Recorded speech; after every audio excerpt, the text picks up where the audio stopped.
just do things. You don't think about it. So not okay. So we just stop everything. We looked at each other. Yeah, might as well jump on him because something is going on. Why would he? Why would they come by? Why would they come by and stop? So we basically hanged on the side of the armored personnel carrier.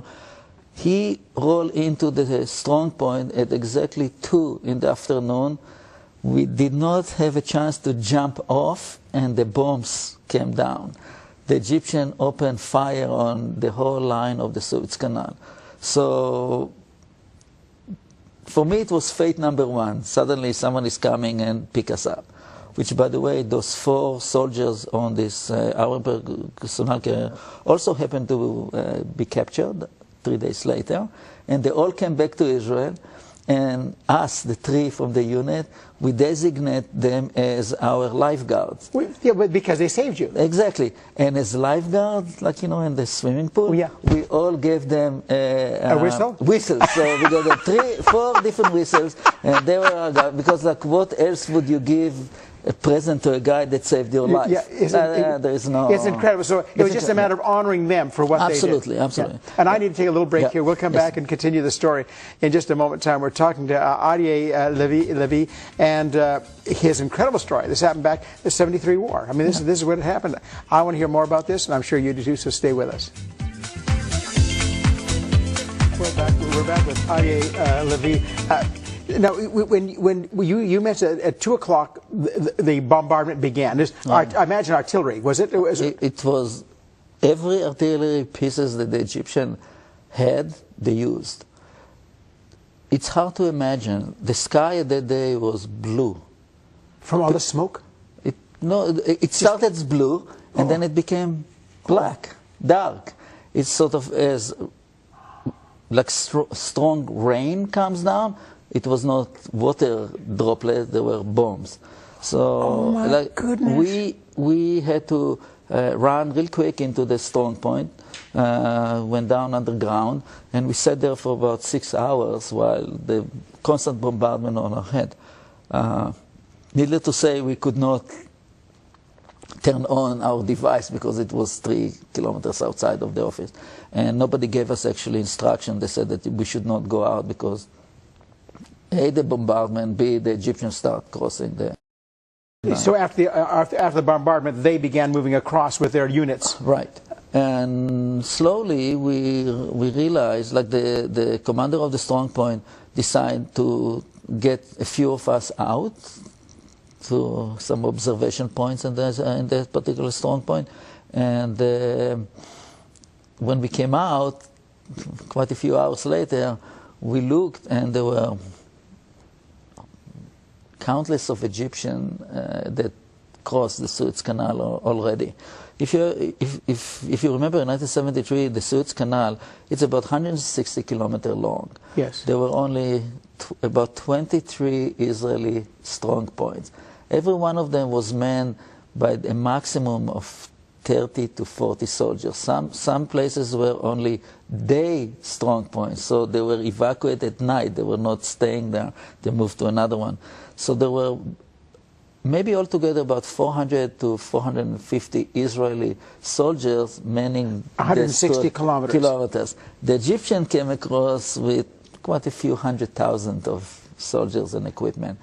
In 1973, at the same time, the Syrian attacked Israel in the north, in the Golans, yeah, which was more the depth of space in the Golan Heights. You know, it's just smaller. It's very narrow compared to the Suez. Yeah. Right. So in the Sinai, I guess the government and the Israeli military decide to hold on, not to do anything, and so we basically got. So you were we had no choice. You had no choice. We were totally surrounded. We fought about. There was a couple of times that Egyptians tried to take over the location, and we sort of fought back.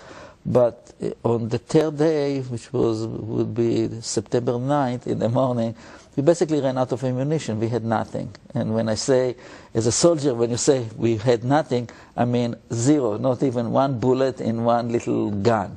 It was like, you used everything you had. Everything we had, it was gone.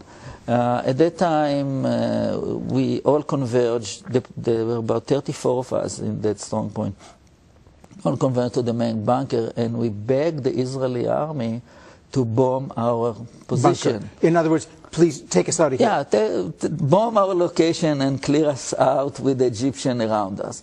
And there is a very precise command that Israelis use in dire strain.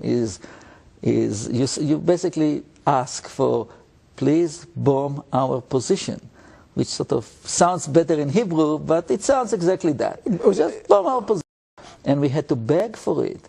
And fortunate for us, the Air Force was busy in the north, so nobody actually came. At that time, the Egyptians already start crawling inside our strong point, and they flush us out with fire. Okay, they use flamethrowers. Yeah, so we basically start burning, and it's really not cool, as we call it, and we had to push our way out of the main bunker. Through the fire. Yeah. And you find a way to... You find a way to do it?